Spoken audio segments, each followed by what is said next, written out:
Assalamualaikum warahmatullahi wabarakatuh.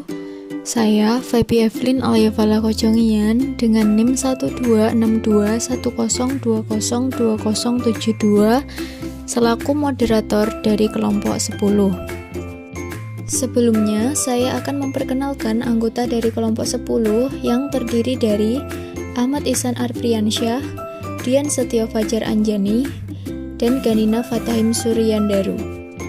Kelompok 10 akan membahas materi mengenai kelogisan dalam berbahasa. Materi pertama tentang logika dalam berbahasa akan disampaikan oleh Ganina Fatahim Suryandaru. Logika dalam berbahasa. Hubungan antara pikiran dengan bahasa merupakan hubungan dua arah, yakni bahasa memengaruhi pikiran dan demikian juga pikiran memengaruhi bahasa. Hubungan antara bahasa dengan pikiran melibatkan banyak faktor dan terjalin sangat rumit. Kegiatan berpikir diwujudkan dalam 3 tindak penalaran, yakni tindak pemahaman sederhana, penyusunan afirmasi atau negasi, dan penyusunan simpulan.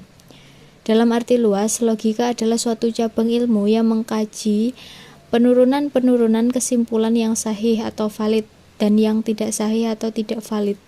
Proses berpikir yang terjadi di saat menurunkan atau menarik kesimpulan dari pernyataan-pernyataan yang diketahui benar atau dianggap benar itu biasanya disebut dengan penalaran. Karenanya, mempelajari logika sangat berguna bagi siapa saja, karena di samping dapat meningkatkan daya nalar, namun dapat langsung diaplikasikan di dalam kehidupan nyata sehari-hari, terutama dalam proses komunikasi dengan bahasa sebagai mediumnya. Pemakaian bahasa Indonesia yang cenderung tidak terpola dan terkesan menunjukkan perilaku menerabas pada dasarnya merupakan cermin dari kurang terpolanya penalaran penggunanya, cermin dari kekacauan logika. Dalam pengamatan Claydon tahun 2003, perkembangan semantik atau kosakata Indonesia sangat kaya, namun secara sintaksis sangat kacau. Yang harus dibangun ialah keseimbangan semantik dengan sintaksis yang memadai. Juga pentingnya penguasaan bahasa asing, karena seorang bilingual akan mampu menggunakan bahasa Indonesia dengan baik dibandingkan dengan seorang monolingual. Dalam pengamatan Claydon pada tahun 2003, perkembangan semantik atau kosakata Indonesia sangat kaya, namun secara sintaksis sangat kacau. Yang harus dibangun ialah keseimbangan semantik dengan sintaksis yang memadai. Juga pentingnya penguasaan bahasa asing, karena seorang bilingual akan mampu menggunakan bahasa Indonesia dengan baik dibandingkan dengan seorang monolingual. Tentang lemahnya kemampuan berbahasa di kalangan terdidik, Darjo Wijojo tahun 2004 melihat amburadulnya berbahasa sebagai cerminan amburadulnya pola pikir. Lebih lanjut, ia mengingatkan bahwa logika atau nalar tidak ada dalam bahasa. Logika terletak pada pemakai bahasa. Perhatikan bentuk berikut. Kualitas dan kepuasan Anda adalah tujuan kami. Sekalipun kesannya indah, bentuk kebahasaan ini kurang cermat nalarnya. Bentuk itu dapat disempurnakan penalarannya menjadi kualitas pelayanan kami menjamin kepuasan Anda, atau dapat juga diubah menjadi kepuasan Anda dijamin oleh kualitas pelayanan kami. Contoh yang dikemukakan di atas hanyalah beberapa dari banyak contoh penggunaan bahasa Indonesia oleh masyarakat penggunanya yang mencerminkan kekacauan logika. Dalam praktik berbahasa Indonesia, seyogyanya memperhitungkan aspek penalarannya. Dengan mencoba selalu cermat dalam menggunakan bahasa, kita sebenarnya diajak untuk berlatih menjadi orang yang selalu menggunakan logika berpikir. Dan dengan begitu, kita telah berlatih pula menggunakan bahasa Indonesia secara nalar. Materi kedua tentang kalimat analitis dan sintetis akan disampaikan oleh Dian Setio Fajar Anjani. Kalimat analitis dan sintesis. Menurut Dewa, kalimat analitis adalah kalimat yang kebenarannya terletak pada kata-kata yang menyusunnya. Hubungan antara konsep-konsep dalam kalimat analitis saling menutupi. Contoh kalimat, bujang adalah status orang yang belum menikah, atau kucing adalah binatang, adalah kalimat analitis. Sementara itu, menurut kasus bahasa Indonesia, analitis berarti bersifat menurut yang sebenarnya. Jadi, Dapat disimpulkan bahwa kalimat pernyataan yang bersifat analitis adalah kalimat yang di dalamnya terkandung kebenaran yang berlaku di mana-mana. Berarti, kalimat itu mengandung kebenaran unsur-unsur pembentuknya. Contoh, sepeda motor adalah alat transportasi. Buaya adalah binatang berkaki 4. Rumah adalah tempat tinggal. Kalimat tersebut merupakan suatu definitif yang menyatakan kebenaran makna kata yang menyusun kalimat tersebut. Kalimat 1, 2, dan 3 benar bukan karena kenyataannya memang demikian, tetapi karena di dalam bahasa Indonesia kata sepeda, buaya, dan rumah secara berturut-turut bermakna alat transportasi sebagai binatang berkaki 4 dan tempat tinggal.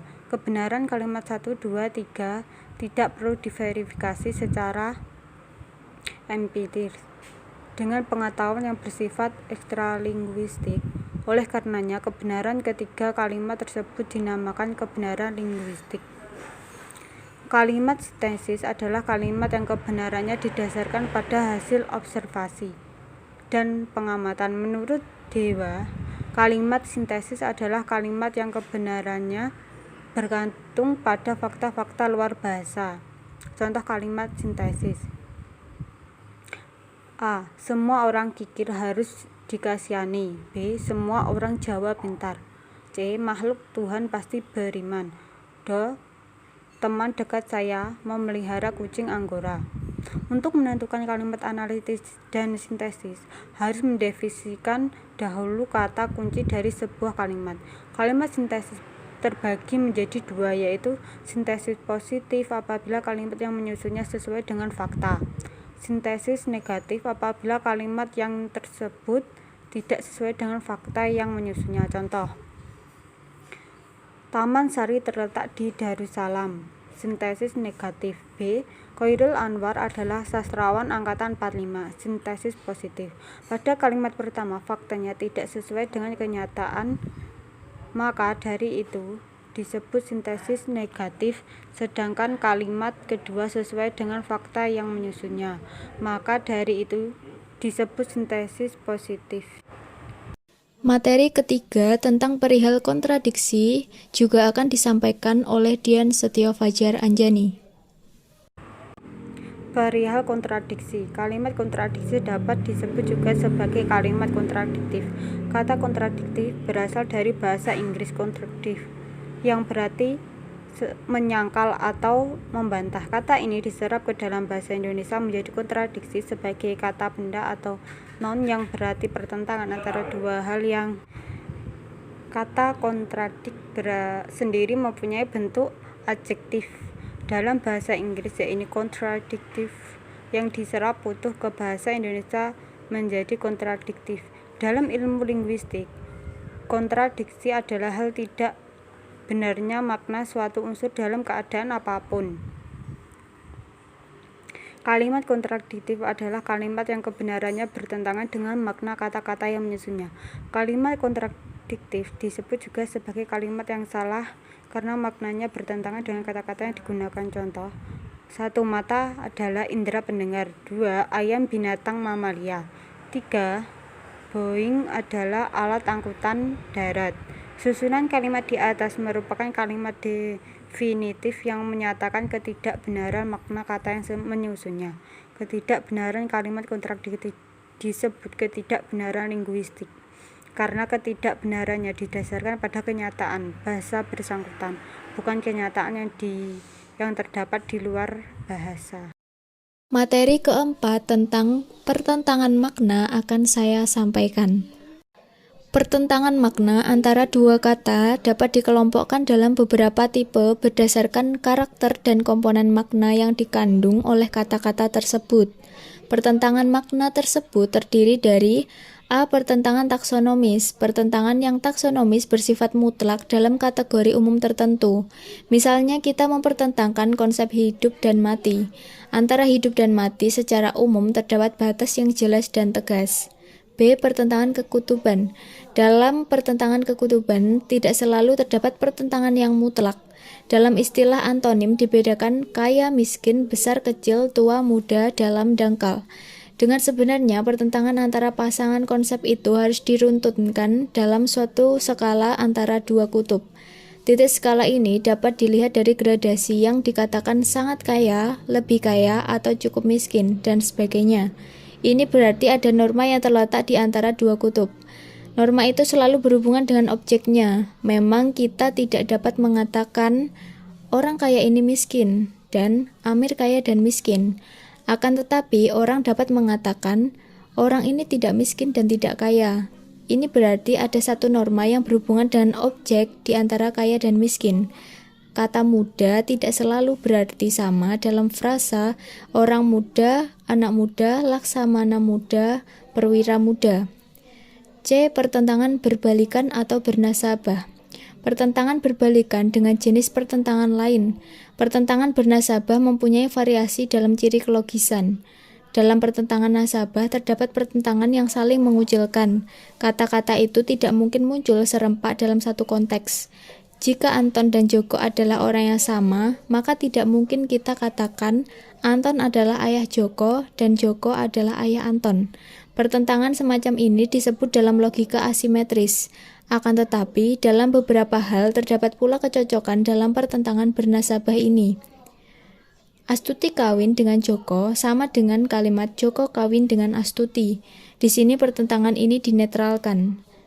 D. Pertentangan hierarkis. Pertentangan makna yang bersifat hierarkis misalnya dalam ukuran, nama hari, nama bulan, angka. Ukuran sentimeter, meter, kilometer bertentangan secara hierarkis.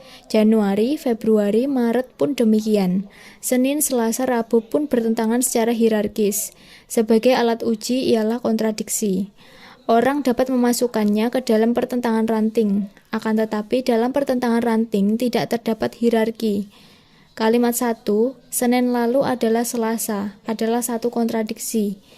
2, kemarin adalah hari Rabu, tidak cocok dengan kalimat kemarin adalah Kamis. E. Pertentangan kebalikan. Pertentangan kebalikan merupakan satu variasi yang utama dalam pertentangan kembar. Kita lihat pasangan makna kata-kata. Semua dan seberapa, mungkin dan pasti, izin dan melarang, hendak dan memaksa atau ngotot, tinggal atau tetap dan menjadi, masih dan sudah. Untuk menguji kelogisan dalam pertentangan kebalikan ini, dipergunakan kaidah sinonim dalam kalimat. Kaidah sinonim dalam kalimat ini mencakup A. Penggantian satu istilah kebalikan dengan yang lain, dan B. Pengubahan posisi negatif dalam hubungan dengan makna kebalikan itu. Materi terakhir tentang tautologi dan predikasi akan disampaikan oleh Ahmad Ihsan Arpriansyah. Baik, saya Ahmad Ihsan Arpriansyah akan melanjutkan materi tautologi dan predikasi. Tautologi. Istilah tautologi berasal dari bahasa Rusia sejak zaman dahulu. Orang Yunani kuno menggunakan kata tautologeo untuk menggambarkan situasi ketika hal yang sama dikatakan.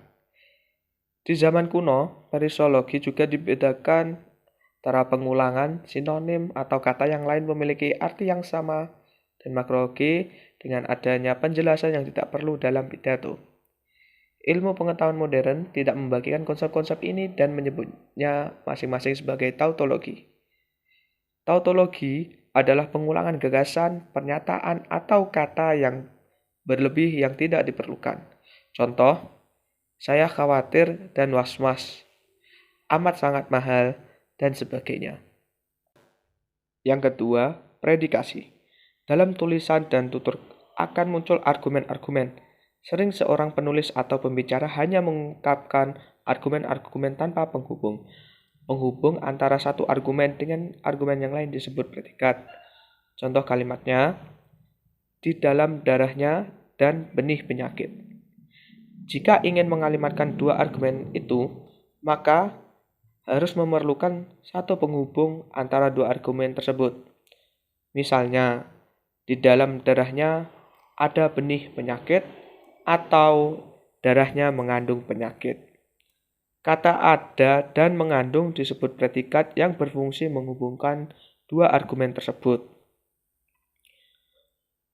Untuk mengetahui predikasi, yakni argumen dan predikat, argumen, predikat, argumen, dan seterusnya, perlu diketahui kaidah ketatabahasaan. Sekian presentasi dari kelompok 10. Mohon maaf apabila ada kekurangan. Wassalamualaikum warahmatullahi wabarakatuh.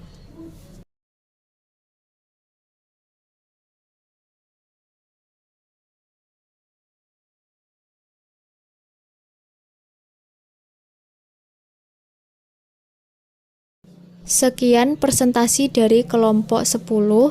Mohon maaf apabila ada kekurangan. Wassalamualaikum warahmatullahi wabarakatuh.